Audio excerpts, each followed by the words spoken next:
Welcome to Halloween Babies Podcast, episode 11. I am your host, Billy D, coming at you from Richmond, Virginia. And today I'm going to be cracking open my Letterboxd app and running down everything that I watched during the month of March. And then I will be closing out the episode with a bit of a director's spotlight on Rose Glass, because she has a film out, Love Lies Bleeding, which I recently watched for the second time. I enjoyed it so much, and that inspired me to rewatch Saint Maud for the second time. So that will be at the end of the episode. But first, I would like to share a bit of an anecdote with you all. About a few weeks ago, I was working for a client, a lovely young woman who reminds me of Brittany Snow, and we were chatting, and I mentioned the Halloween Babies podcast and told her it was called that because my birthday is on Halloween. And she asked me if I liked the movies, and I told her I thought the first one is a masterpiece. And then she told me that her friend directed the last three. And I looked at her and said, David Gordon Green? And she said, yes, he is married to my best friend. And he actually used one of her kimonos in one of the films as a character gets stabbed while wearing it. And so we were talking about David Gordon Green and his films. She's not a fan of horror, but she enjoyed his earlier works, and I highly recommend his 2003 release, All the Real Girls, starring Zooey Deschanel, Paul Schneider, Patricia Clarkson, Shea Wiggum, and Danny McBride. It's a wonderful little drama romance. Anyway, when it comes to the David Gordon Green Halloween films, I'm a big fan of 2018. I have a lot of issues with Halloween Kills and was not really expecting much from Halloween Ends. And I think that allowed me to really enjoy the direction that he went with that. But we are not going to talk about the Halloween films in this episode. Maybe save that for a later date. But as our conversation was ending, she brought up the recent film that he had done, The Exorcist Believer, which I have not seen and haven't heard too many good things about.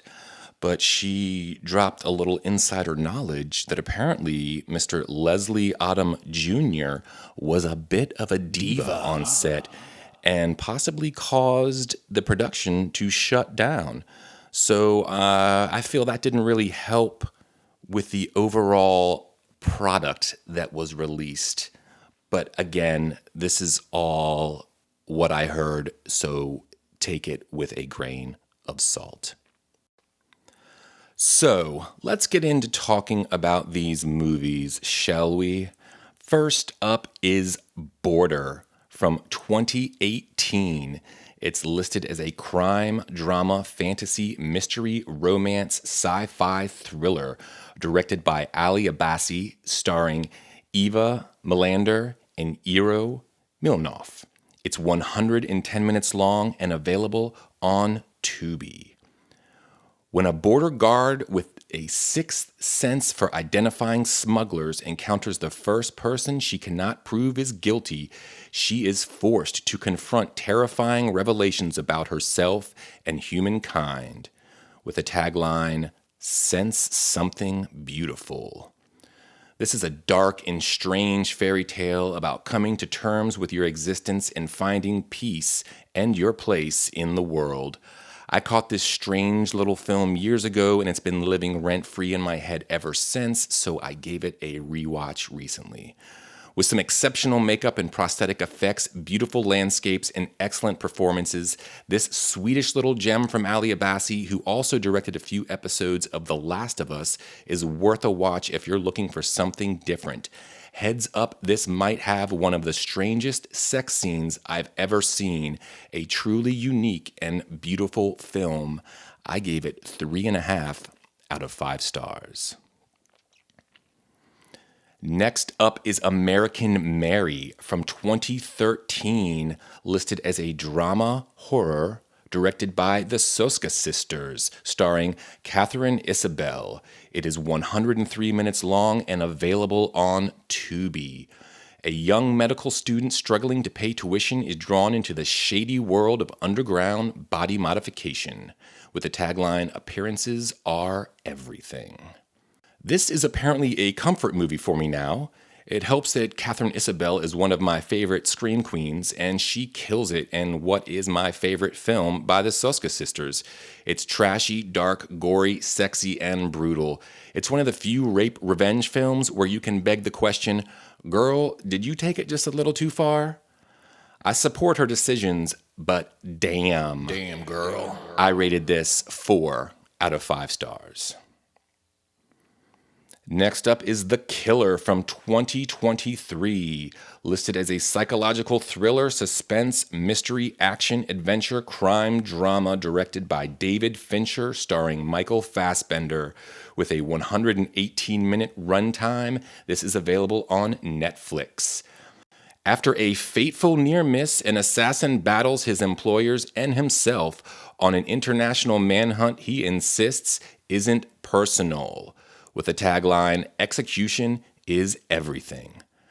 Michael Fassbender is captivating, and I was 100% engaged with the story and loved the narrative elements and story structure. Based on a graphic novel, David Fincher does what David Fincher does, and I'm all about it. I gave this 4 out of 5 stars. Next up is Life of Belle from 2024, listed as a horror film, directed by Sean Robinson, with a runtime of 73 minutes. This is available on Tubi. On July 18th, 2018, Annabelle Starnes went missing. What was found in the home would shock this small town in South Carolina. I'm giving Sean Robinson's Life of Belle an extra point for its low-budget ambition and work with what you've got ethos. His wife and kids are the main actors, his brother played the father, and I'm assuming it was filmed in his house. The idea of the mother possibly having mental issues and going off her meds while the husband is away and the kids are left to deal with her slow decline is an interesting premise to play with, but we get almost an hour into the 76-minute runtime before we realize it's all not what it seems and the real horror creeps in. I'm not much of a family man, so watching kids play over the course of a few days isn't a very endearing or enjoyable activity for me, and I found myself anxious and bored at times.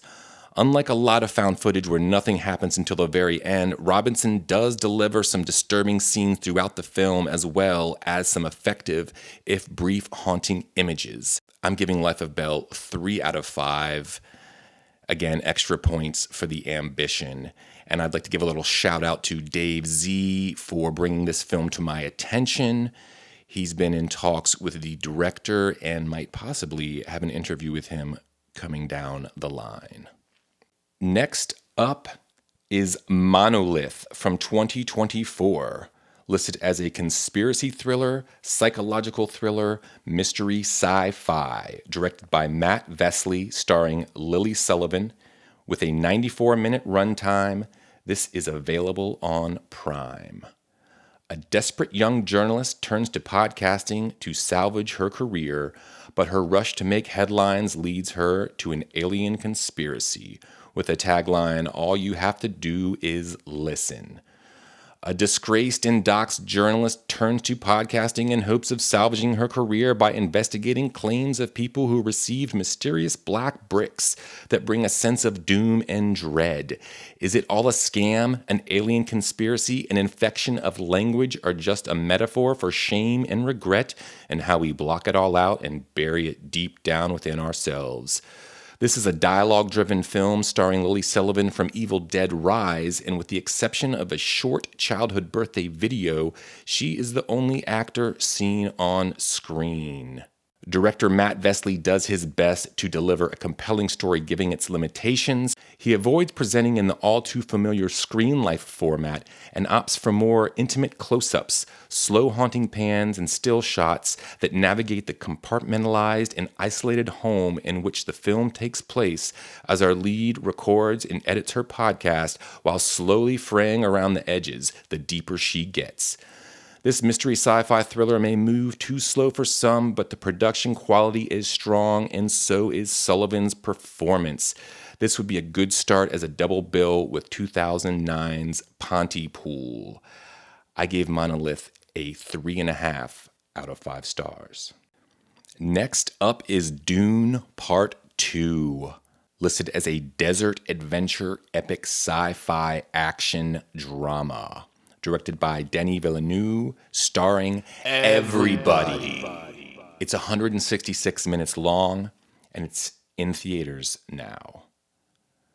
Follow the mythic journey of Paul Atreides as he unites with Shani and the Freemen while on a path of revenge against the conspirators who destroyed his family, facing a choice between the love of his life and the fate of the known universe. Paul endeavors to prevent a terrible future only he can foresee, with a tagline, "Long live the fighters."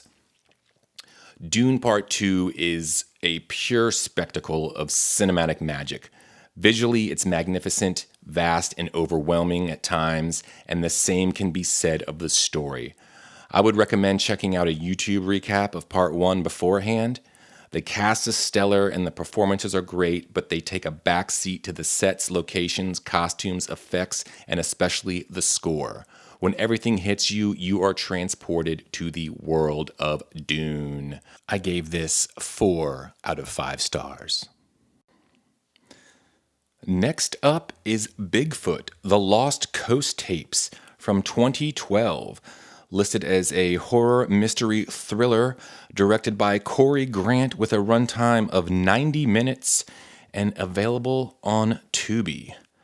Sean Reynolds, a highly acclaimed investigative journalist who strongly believed in paranormal phenomena, destroyed his career when the most watched episode of his reality show based on paranormal phenomena turned out to be a hoax. Sean saw a news report on a Bigfoot hunter, Carl Drybeck, who claimed to possess the body of a dead Sasquatch. He believed Drybeck is a phony and decides to create a new show that reveals people's paranormal claims as hoaxes. Sean assembles his old film crew and heads to Northern California's Lost Coast to meet with and interview Drybeck. Obsessed, Sean is staking his comeback, his life, and the lives of his documentary crew on proving Drybeck's claims to be a hoax. I watched this on a recommendation from J.N. Watson over on Horror Movie Weekly. And for a low-budget found-footage Bigfoot film, this sits right about in the middle of the road. The performances and production are decent, and the story does have some interesting concepts and potential, but unfortunately, by the time we are introduced to the originality of what's actually going on, the movie is over. I gave Bigfoot The Lost Coast Tapes a 2.5 out of 5 stars.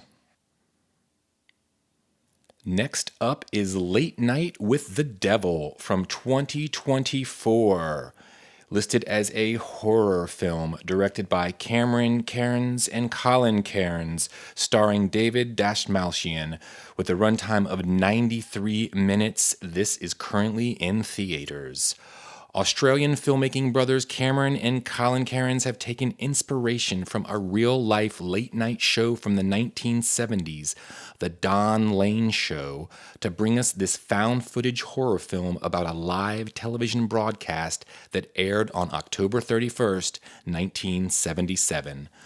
The opening shot pulls us right into a television featuring stock news footage with narration by the one and only Michael Ironside, who presents the setup Jack Delroy, played with a humbleness and honesty by David Dasmalchian, is the host of Night Owls, a late-night show that has been around for years but has never received the accolades that Delroy and the producers dreamed of.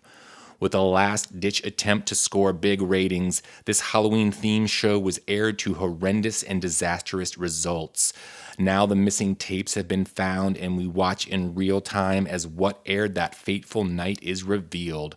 Although all the performances are solid and pull off a convincing reflection of late-night cheesy campy comedy, false bravado, and undeserved hubris, it's the production design, cinematography, and score that really knocked it out of the park when it comes to presenting that mid to late 70s network television nostalgic vibe, but also carries with it an air of unsteady tension and an ominous tone that is juxtaposed by the commercial breaks that are presented in black and white and give us a behind-the-scenes view of the hectic uncertainty of Sweeps Week decadence. At times, Late Night with the Devil plays out like one of the best segments in the VHS franchise, but with a focus and consistency that those films generally lack. With the narrative of a live broadcast that also touches on the backstory and setbacks of our protagonist, I couldn't help but view parts of this as the horror version of 1988's Scrooged, albeit it doesn't go quite that far down that road. The ghost of Halloween past does make an appearance in a manner of speaking. While I'll admit I was hoping for this film to go darker, dirtier, and fill me with more of a sense of dread and unease, I was thoroughly entertained by this exceptional found footage entry that is sure to become a staple viewing during the Halloween season. Take all the praise and hype with a grain of salt when you go into this, and you won't be disappointed. It's a good movie, just not the second coming. I rated this a 3.5 out of 5 stars, but it is creeping up onto that 4 out of 5 level. Next up is Immaculate from 2024.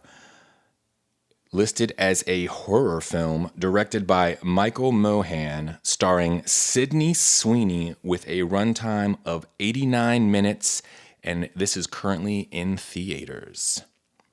Cecilia, an American nun of devout faith, embarks on a new journey in a remote convent in the picturesque Italian countryside. Cecilia's warm welcome quickly devolves into a nightmare as it becomes clear her new home harbors a sinister secret and an unspeakable horror.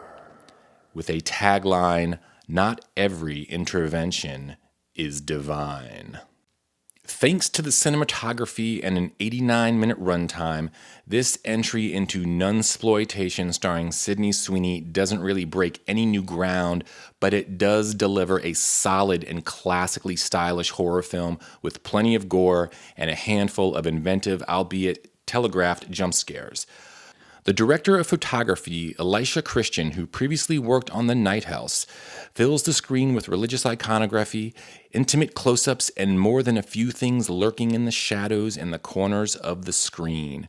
As the title card drops, we hear the desperate screams of a young woman letting us know our setting isn't exactly a place of refuge. We are then introduced to Sister Cecilia, played by Sweeney, who, after answering the call of the Lord and her church in Detroit is shut down, is invited to an illustrious convent in the Italian countryside, where her inability to speak the language allows for some tension to build as the audience is privy to all the backhanded comments and suspicious declarations. With a title like Immaculate, you know where this is going, but with the 3-act structure divided up via time jumps, the story moves along at a surprising pace.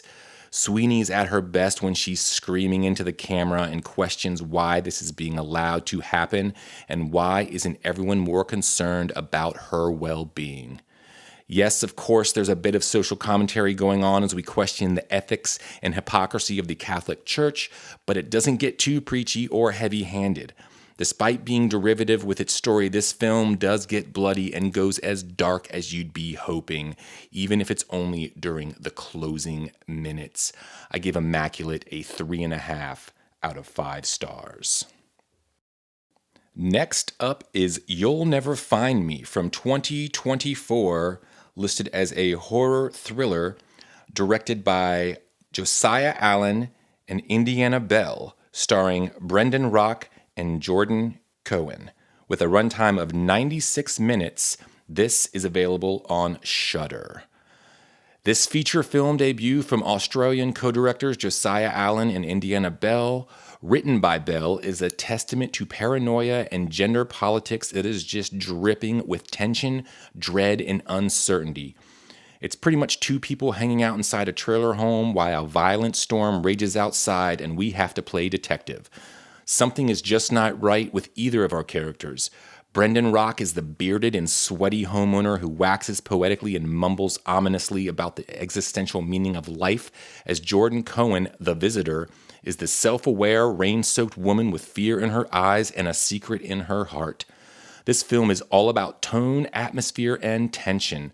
The cinematography by Max Corkindale, who worked on Cargo and The Nightingale, is hyper-focused and extremely successful at pulling you in, but it's the sound design that really brings everything together as we listen to the small trailer creak and moan under the weight of the raging storm.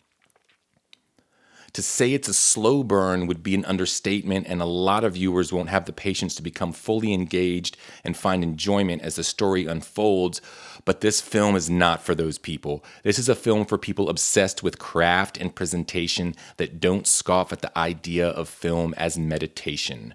You'll Never Find Me has more in common with 2022's A Wounded Fawn than it does with 2019's The Lighthouse, but if you enjoyed either of those films, check this one out. I gave it 3.5 out of 5 stars. Next up is a film that I checked out because one of the ladies over at Horror Through Her Eyes recommended highly, and it is a film called Night Shift. And if you go to IMDb and type in Night Shift, you will be scrolling down for the rest of your life because there are so many movies called Night Shift. So I actually started to watch a film known as Night Shift and also known as Killer Night Shift, and got about halfway in and was like, what the hell? This is no bueno. Turns out I was watching the wrong one. The correct one is Night Shift from 2024 that's listed as a slasher horror thriller directed by Benjamin China and Paul China, the China brothers, starring Phoebe Taylor and Lamorne Morris. It is 82 minutes long and available on Prime. A young woman working her first night shift at a remote motel begins to suspect that she is being followed by a dangerous character from her past. As the night progresses and increasingly supernatural events occur, she quickly finds out that nothing is what it appears to be, with the tagline, "Fear never sleeps." A film that seems a bit tame, repetitive, and uninspiring for its first 2/3, but the final act brings it all together and delivers a twist that doesn't tread on any new ground. It was unexpected and made the whole thing worthwhile. Extra half star for Lamorne Morris, who found a way to give us a little more Winston in our life. I gave this a 3 out of 5 stars. Next up is The Long Walk, a Laotian film from 2019 that's listed as a drama, horror, mystery, sci-fi film directed by Matty Doe, starring a bunch of wonderful Laotian actors whose names I will not attempt to pronounce. The Long Walk is 116 minutes long and available on Tubi. A well-crafted and unique film about how small decisions can alter the course of our lives and fill us with sadness and regret as we hope for redemption. A young Laotian boy finds an injured and dying young woman on the side of the road as an old Laotian man communes with lost and silent spirits that have been denied eternal rest. This subtle and poignant film by Matty Doe is a drama mystery at its heart, but also has elements of horror and, strangely, bits of sci-fi, as we are left to piece the puzzle together and interpret what it all means. a hauntingly beautiful meditation that packs an emotional punch and bridges the gap between youthful innocence and old age contemplation. As we search for an end to the pain that weighs heavily on our hearts, we just may find relief. But relief is only temporary as we travel down the long and dusty road with only ghosts at our side and the remnants of good intentions trampled beneath our feet. I gave The Long Walk 4 out of 5 stars. Next up is Double Blind from 2024, listed as a supernatural horror, teen horror thriller. Directed by Ian Hunt Duffy, starring Millie Brady. With a runtime of 90 minutes, this is available on Prime.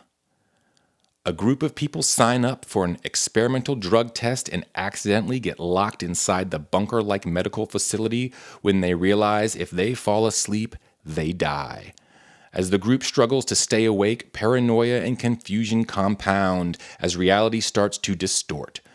This movie is definitely punching above its weight, thanks in part to a strong and effective score by Dai Hexon and a visual style that helps build tension and drives the hallucinatory elements of the plot that presents some interesting imagery and set design that belies its low budget.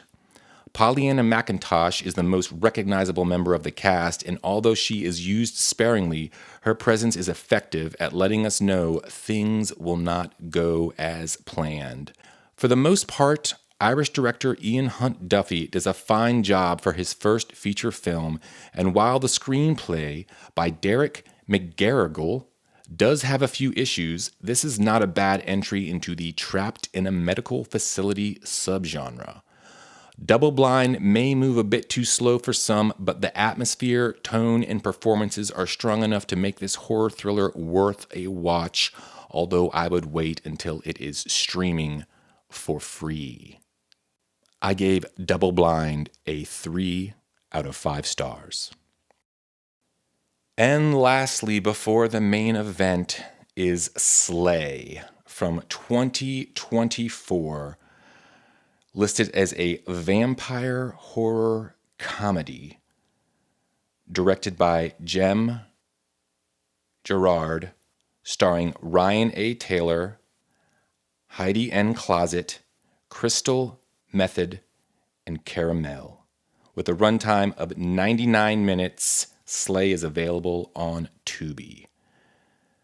After a booking mistake, 4 drag queens find themselves performing for a mostly unwelcome crowd. But when vampires attack, the crowd looks to the queens to save the day. This is an extremely campy, silly, and just plain fun romp with some charismatic and vibrant drag queens. I thought Ryan A. Taylor did a great job and showed a lot of heart as Mama Souffle. I rated this a 2.5 out of 5 stars, but if I could rate it 2 3/4, that would probably sit a little bit better with me.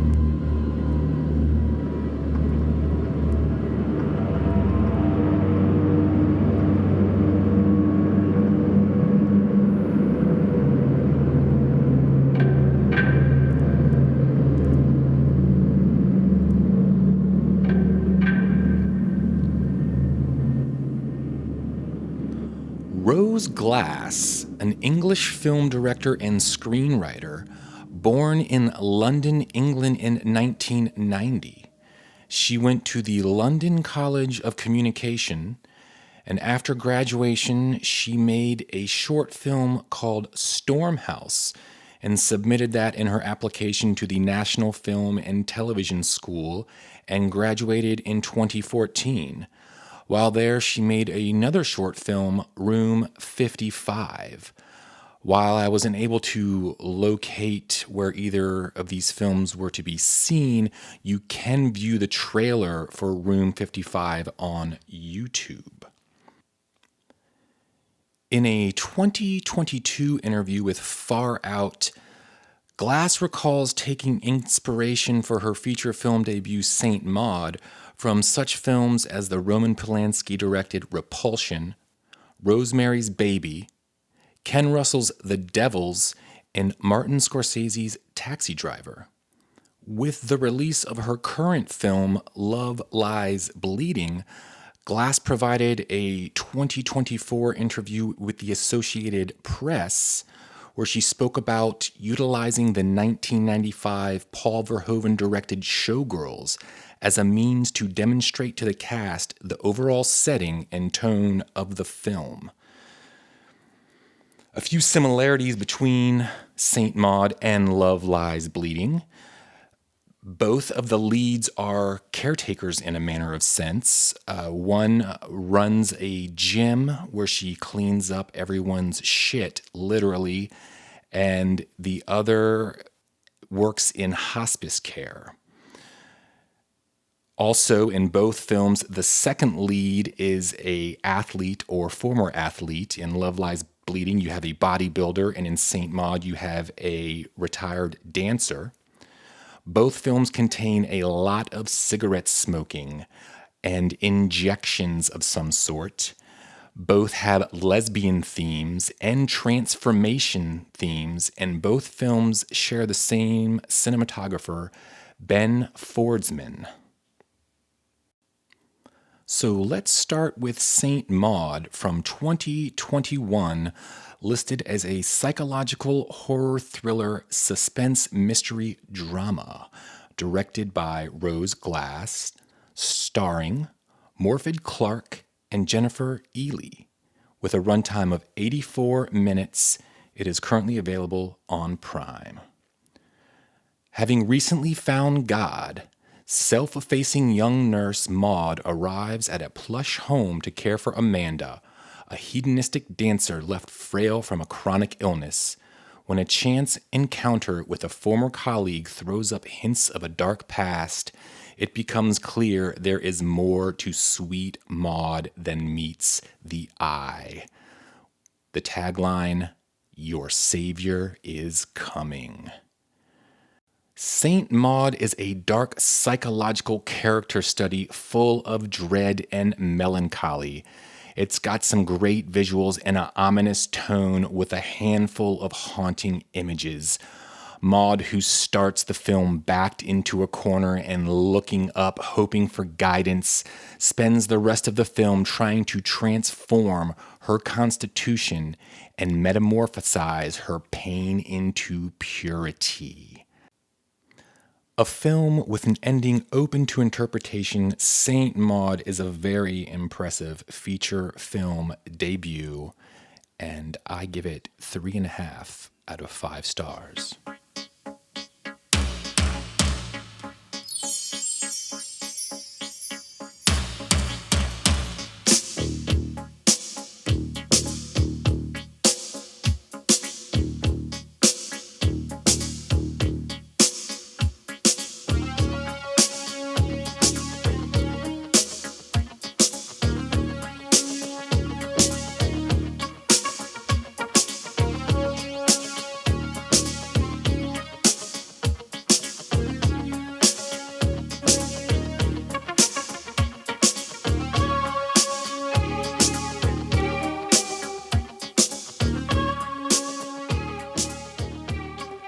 And lastly, we have Love Lies Bleeding from 2024, listed as a drug, crime, action, adventure, mystery, romance thriller. Directed by Rose Glass, of course, written by Rose Glass and her writing partner, Weronika Tofilska. Starring Kristen Stewart, Katie O'Brien, Anna Baryshnikov, Dave Franco, Jenna Malone, and Ed Harris. With a runtime of 104 minutes, Love Lies Bleeding is currently in theaters. Reclusive gym manager Lou falls hard for Jackie, an ambitious bodybuilder headed through town to Las Vegas in pursuit of her dream. But their love ignites violence, pulling them deep into the web of Lou's criminal family. Love Lies Bleeding deals with the crazy things we allow ourselves to do under the justification of love. It deals with themes of compulsion, control, metamorphosis, and transformation. I also noticed themes of celestial power. And if you look closely, there is the number 1508 in the film. And I did not know this beforehand, but in astrology, 1508 is the angel number, which signifies spiritual awakening and enlightenment. And it means you are in alignment with the universe and your desires are on their way to you. Now, with one of the characters being a bodybuilder in this film, we see scenes of their muscles actually growing. And how do muscles grow? They are damaged and torn apart and then heal themselves to become bigger and stronger.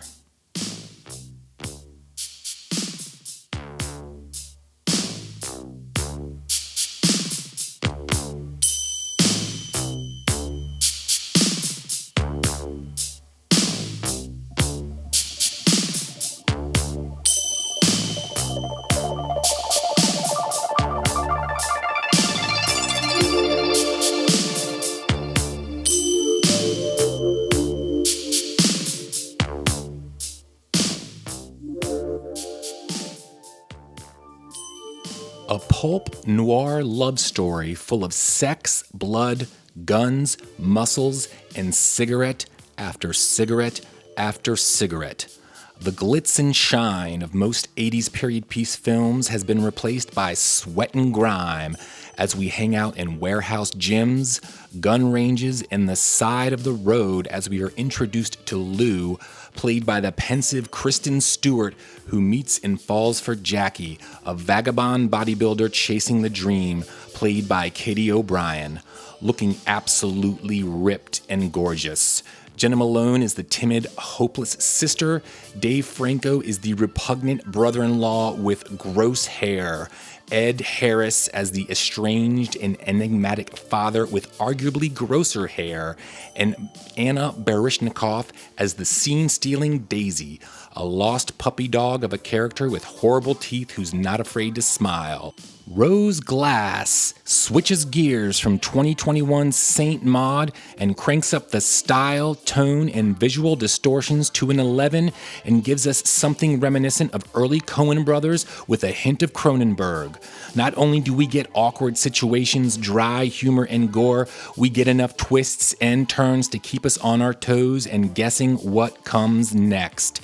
There are some fantastical elements that might take you by surprise and might lead you to take issue with them, but if you are familiar with Saint Maud, you'll know Glass likes to play with perception and all is not what it seems to be.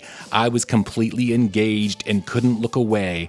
Excellent production and performances all around. I give Love Lies Bleeding a 4.5 out of 5 stars. And with that, episode 11 of Halloween Babies podcast comes to a close.